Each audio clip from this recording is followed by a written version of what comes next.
Hello YouTube viewers, welcome to my channel Science to Technology. In today's show, Camera Tuesday, we're gonna talk about imperfect camera. Let's say you have bought imperfect camera, now what? Now what you do? So let's talk about this.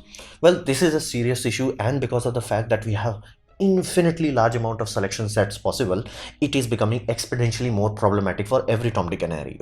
And here's the deal, when I'm talking about imperfect camera, I'm not talking about a camera that is bad, because let's be frank here, any camera that has been manufactured after 2015 is more or less more than good enough. However, it may be unsuited for you, meaning, let's say for example, let's say you had to choose between one variant of Sony versus one variant of Canon, and let's say Canon was inferior in most department, but it did had higher burst rate. But let's say after buying the camera, all you are doing is sports and bird photography, and then you're realizing that 10 fps cap that Sony had was not good enough for you. You would have been better served if you had a camera that had 20 fps. So that is one of the scenarios. Does not mean Sony is bad, does not mean Canon is great, simply means you are in the wrong place. Now this happens to almost all of us. Now a primary reason for that is happening is generally outdated data, meaning and this is happening to me personally, because my old Fujifilm X-T4 video, I talked a lot of praise about Fujifilm cameras. Now it is good camera, undeniably so. However, in recent events, meaning as in 2 years after its launch, there are more than enough alternates, more than enough good competent options which have sorted all the issues, have fixed all of the bugs, and they have more than enough. We got this. At this point in time, we have better options. But because if you may have seen my old videos, then you're this camera is getting very lot of praises, so let's buy that. Outdated data could create that an issue, and again, it's not limited to me or only me. Every creator has to deal with that. Every vlog post, every article that has been written in a magazine or anything like that could suffer from this, because unless you are checking the date, which most of you don't, most of you are, and most of human do not check dates. It's like, oh, I'm watching a video, how many times you actually see, hey, when it was posted? So in that sort of scenario, you could be dealing with outdated data. What was the biggest change between 2 years and now? Well, 2 years ago there used to be European Union law that blocked more than 30 minutes recording limit. I mean, you could do more than 30 minutes, then it will charge you higher tax bracket as a video camera tax bracket, which was much higher. So camera company was like 29.59, but that law was revoked 2 years after that, and then all Sony camera has removed it. One Canon camera have removed it, one Nikon camera have removed it. But again, if you watched old video, you will think that 30-minute thing is a thing. It's like there is no way around it, but there is. You just have to buy Sony. So that is why outdated data could be very problematic. Another aspect, it's your goddamn first equipment. Very few of you will be crazy enough or stupid enough like me, where I have researched insane amount of detail when I was buying this camera around 5 years ago, I think. Now again, I went crazy on it. I mean, I researched every single detail. That time a Canon 800D was not announced. When I was planning to save up money for it, I was ready about it. It's like, I had almost most of the money saved, and I was like about to pull the trigger on 750D, but it did not have dual pixel autofocus. And I knew for a fact, there was a gut feeling I had that Canon is gonna release something that's gonna have dual pixel autofocus on a APS-C system, Rebel models basically, and that happened. So I did insane amount of crunching back then to get something that is really good, and it has served me well. Does it have some limitations? Absolutely. But am I satisfied with this puppy? Absolutely. So again, many of you may not go through freaking reading PDF after PDF after PDF after PDF in order to narrow down exactly precisely what do you want. So it's your first equipment, that's acceptable. And on top of that, many things you learn after using. For example, many times people say, oh, it has a crappy user interface, let's say crappy menu system. You may not know how important it is, because again, that's your first time, but after using it, you're like, you know what, I'm never touching this goddamn camera simply because the user interface is too bad. Or you could be completely opposite. You may be like, dude, I work with code all day, this crappy user interface, that's like freaking godsend for me. You're like, I'm in my element, I got this. So things you learn after use. In those sort of scenarios, nobody can help you. For example, I really love this camera, but I'm really frustrated by the fact that it does not have USB charging, does not have clean HDMI output. Those things, only after using it I would have figured out. It's like, you know what, that would be really nice right now. If you watch my Instagram, I have seen not seen as in I have uploaded star trail videos. Now not video as in photos, but those star trails are not very long. Why? Because to make a long star trail, you have to have very long intervals for that, time lapse for that. But consequence is that my battery does not last long, so you always have to deal with that. Again, I would have never learned this before buying that camera. After buying the camera, it's like, that's why you want USB charging. So it's one of those things. And another core aspect of every photographer is that you grow after use, meaning once you use it, you're like, you know what, I think this aspect I can refine on this aspect. Like for example, one of the primary complaints I get in almost all of my videos is that I talk too fast. Now primary reason for that is because of that 30-minute limit. Again, next time I will buy a camera, I'll make sure it does not have a recording limit, which simply means I have to buy Sony A7 Mark IV. There is no other camera that suits that kind of budget. Canon R5C is really great, but it's like twice the budget. So Sony is my only option. So that's the realistic aspect of it. Like after using, you grow, you will learn, you will progress in your shooting style. You're like, you know what, I want more, or I don't want this aspect of it, but I want this aspect. These things you only learn through experience. Now you have spent money. Let's say you bought a camera which is not suiting you, but you have already spent a lot of money. Consequence of that is it's not easy to change. So in that sort of scenario, you may be in a scenario where it's like, God damn it, I'm stuck with this. Now I'm trying to solve that part of you. You have bought it, money has been spent, money you are no longer inside the return window. Now what do you do? Now first, the most important option, which for some reason many people still forget about it, is that RTFM, meaning read the freaking manual. And I am not treating it as a joke. It's absolutely dead serious. Now the primary reason why I did not get any magic slaps or bit slaps from my camera is simply because I actually downloaded the whole PDF and studied it. Again, I did not study it, again it would hurt my eyes. So I just had a clip speak application, text to speech. So I literally listened to the whole 500-page manual. That way I knew every little detail, every tiny minute things before buying it. So that way I did, like, literally it solved me. It's like, this is what you are buying, this is what are its limitations, this is what, because many times you see pamphlet will say cut a star mark, then you read at the star mark, it will say condition applied. It's like, what are the goddamn conditions? Read the manual will help say this is the condition. Like in standard testing condition, then you open the last page of the manual, it will say standard testing condition 25 degrees Celsius, this sort of exposure and all that. Like you will get this, like, oh, that's the limitation, that's the edge case where the camera does not perform well. So read the goddamn manual. It removes user error, meaning your camera may have a scenario where it's like, it's not doing things. For example, I'm using this IR remote to trigger this camera. Many people like buy this remote and most of the common complaint is like, it's not working. But again, if you have read the manual, it would have specified you had to change camera trigger mode to 10-second interval where it has that remote symbol. Otherwise, it will not work. Again, it's dumb design, it's stupid engineering, but it is. You read the manual, you solve that issue, now you can use this puppy. So this is one of the very important things. Again, this is a very small example, but I can give you hundreds of examples. Ask any photographer, they would have all said, oh, that's why I'm having problem. Read the goddamn manual. And every camera is unique. This is one of those things that you have to let go of your ego a bit. For example, let's say you have been using Canon. For example, I'm using it, but let's say I wanted to buy, like, again, if Canon RP did not have 30-minute limit, I would have bought that. Again, it uses the same battery as 800D. It would have been awesome for me.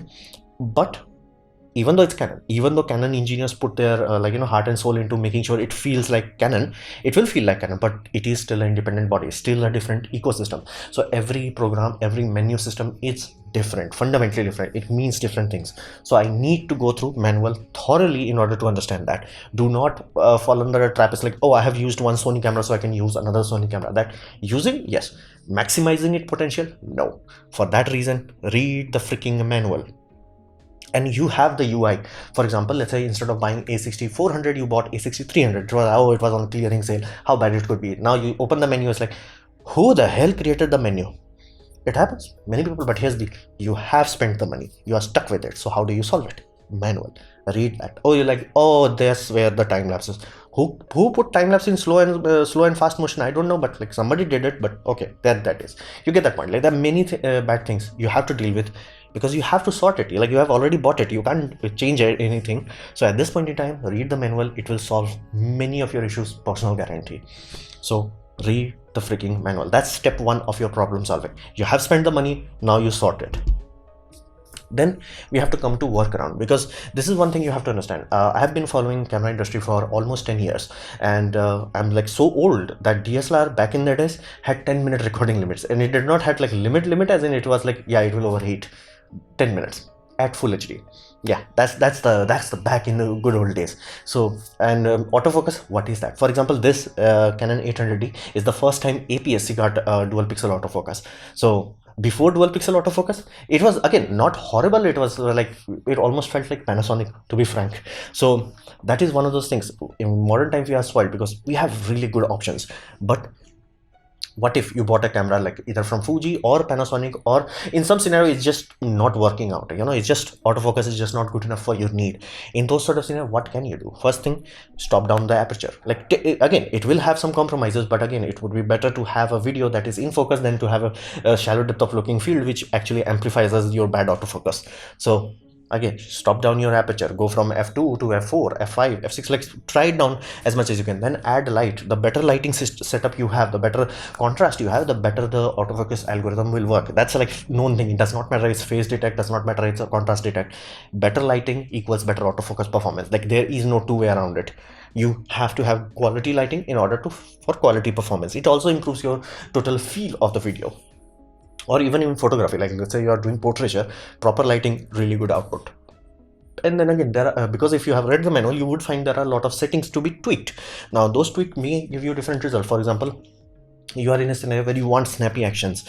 Again, you may tweak it to upper maximum, or you may find, like you are doing something like me where you're like, more or less static. You may be like, I'm gonna, tone it down because I do not want it to hunt. I rather be okay, slowly drift in or out. I'm okay with that, but rather than so in those sort of scenario, tweak the settings, and you may find like that perfect setting suits you, where you're like, what, this puppy is working fine for me.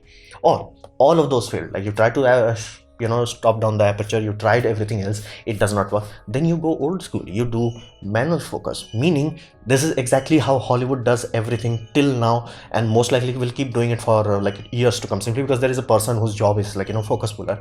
And again, these things can be done bought, or you can do it yourself. Like people have like used jar lids with a hole and like put a stick there, so it gives you a lot of throw, where you can like slowly pull in and pull out. And you want that, many times you want that, like where you're slowly pulling focus and all that. That's why Hollywood always likes that, because they can control that flow. It's like they don't want to snap autofocus. Again, they may want that like quick realization fight scene, they want everything to be snappy. But let's say romantic movie, they're like taking its time, like slowly focusing on nose, slowly focusing on lips. This sort of thing is done. This is a artistic thing. So in those sort of scenario, manual focus will become a great tool for you. You will learn how to do manual focusing, and it's a real thing. People do that. It's not, oh, you are poor, you are doing it. No, it's a real thing. Hollywood does that.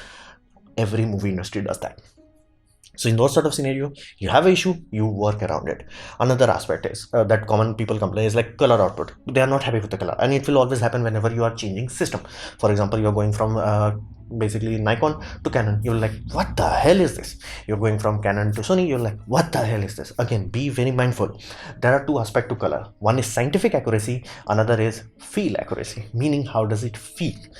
Colors are like a bit subjective, and not to mention human eye is fundamentally bad in the color. Simply we see color differently, and it's like it's a scientific fact. Like we see color differently. I did not even knew that. Like somehow even though we have quote unquote more or less same sensor, one person to another, how they're arranged, what the kind of sensitivity they have, it's different. Like fundamentally colors are different. That's why like one photograph you're like, dude, that looks awesome. Another photograph, yeah, it's okay. You will have that kind of response, and for that reason you have to tune it. Color is always subjective. Be very mindful. Do not fall for that. It's like this has the perfect color sign. I can literally find you people who are like oh dude, Canon's color sign is garbage, man. Nikon's is awesome. And like you show them another Canon which you have tweaked. You're like, dude, this is Nikon photos, man. This is awesome. Wait a minute, how the heck you got this from Canon? That's why every camera company knows this, and they will give you a lot of presets, a lot of options where you can fine-tune things to get the color output that you want. For example, in my scenario, I had to, because I was getting way too much magenta, I was not happy with it. Again, color subjective, I was not happy with it, so I shifted it to blue. So do that. If you have poor color output, spend some time, do some correction in the workflow, in the camera or in the post-production, meaning let's say your camera does not allow you to that kind of fine control where it's like, what, I'm not happy with it. Okay, no problem, but you still have that camera. So take the raw file, put it into Lightroom, fine tune it, like take a color portrait basically of like a photograph, and in a artificially lit environment where you control every variable, lighting you control the lens and all that, and you take the photo basically from your whatever camera that you like versus what camera you're not liking, and then you try to color match it basically, and then you create that preset. Do that few times, and then you'll have a final preset that you can just bulk apply to your all the raw files that are coming from next camera, and that way problem solved. Again, it is frustrating, it is something that you rather not do, but again, if you have bought it, You have to do it, and it will save your time. Then we have another common issue, overheating. This is another comment I got. It's like, because of me they bought Fuji X-T4 and it's overheating. In those situations, you can add a fan to it. It is a doable. Again, you have bought it. If you can't return it, again, add a fan to it. Yes, it's frustrating. Yes, it's a difficult thing to do. Yes, it will require a USB battery bank and USB fan, but again, it will solve an issue. Work around it. Okay, because the camera that you are complaining right now, people would have killed for a few years ago. And I mean cinema, people would have killed for it. I'm not talking about YouTubers. So be very mindful. You have issues, solve it, work around. And these are just few examples. Spend some time. I guarantee you every problem that you are facing, somebody else would have faced with it, and they would have created a workaround. Look for those. Then we come to another option. Again, it's a bit more expensive, but it does have some more oomph to it. That is add-ons. For example, many problems that can be dealt externally, you can just deal with it. For example, video recording limit is a very big issue for me also. And for many people, it's like, I get it. Sony does not have recording limit, but I'm not happy with Sony color. Then what the hell you do? And let's say you are happy with Nikon system. You are invested in Nikon system. What the hell do you do? How do you bypass that 30-minute limit? You buy a HDMI capture.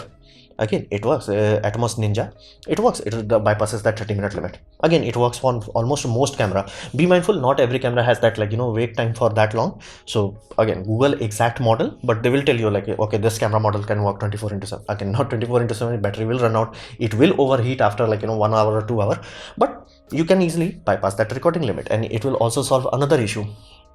For example, video recording format. The camera formats are generally garbage, and unless you are buying cinema camera, you're not gonna get a ProRes formats. You use Atomos, they directly pay the license for the ProRes format. Tada!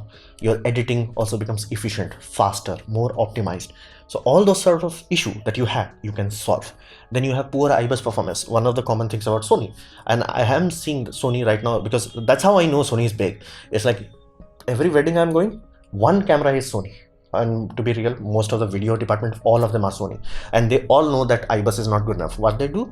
Tada! Gimbal. Again, generally the people who are dealing with wedding, they have a huge gimbal like this big.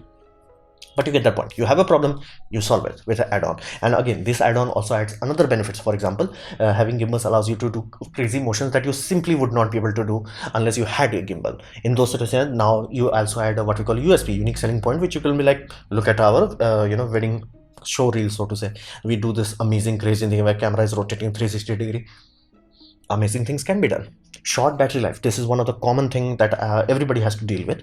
In those sorts of camera manufacturers knows that. That's why every camera company from Sony, Canon, Nikon, Fuji, whatever have you, have dummy battery options, because they know for a fact battery is not good enough. You may want that. And again, even if battery is good enough, you may not want it to use battery. For example, let's say you have a studio setup where everything is fixed. You have your model comes into that location and that's it. Like, that's it. The model will always be here. Or let's say you have a setup where you are doing product photography. Product comes into the door. You always get the product in your showroom, and that's it. But in those scenarios, you do not want battery, because battery would be like an extra thing that you have to make sure it's charged, remove it, charge it again. Again, you can have it externally wall powered, and you're like, I turn on the switch, everything turns on the room, including my camera. Done. So many times you may want to use dummy battery, even if lithium ion does work. So those are the things that are very important. Again, also important for live streaming. So this is one of those things that you have to understand. And if you have the equipment, use it now. What other option do you have? Like, unless you are very rich, you have to use it. And every problem solved that you will do, like, oh, this was a problem, you're solving it, you will become better and more resourceful. Meaning, once you understand this sort of thing, you will have a completely new understanding of equipment. You may be like, dude, that equipment is not working that well. How about I take it for lower cost from you? People have done that. People have done where it's like, hey, I'm just gonna add this puppy to this system. I'm awesome. People have scenarios like, dude, people are selling camera, oh, it's not good autofocus. You're like, how about I buy it for low cost from you? People are like, yeah, just take it from me because autofocus is bad. You're like, manual focus. Or maybe your setup did not require autofocus. You're like, I'm happy with it. So be very mindful. There are a lot of things that are unsolvable, but there are a lot of things that can be solved. Many of the add-ons can take care of surprisingly large amount of things. So look into those. Again, not everything is super expensive. Again, dummy batteries are not expensive. Gimbal come in all price range. Yeah, this puppy is a bit expensive, but not too much comparing to like what it unlocks. For many people, it's like, shut up and take my money. Shut up and take my money. It's like the fact that you can get ProRes RAW without any hoo-ha. Just shut up, take my money, go home, done. So these are the add-ons department of it. So this was my presentation on basically what if you do not have the optimal camera for you, what do you do now? Hopefully you have liked it, learned from it. In that case, please click the like button, share it amongst your friends. That will help me a lot. If you didn't like it, didn't enjoy it, I urge you to press dislike. Press it twice to show me extra disappointment. Please leave a comment because I do try to reply to all of them. Subscribe, press the bell icon if you're free, and as always, thanks for watching.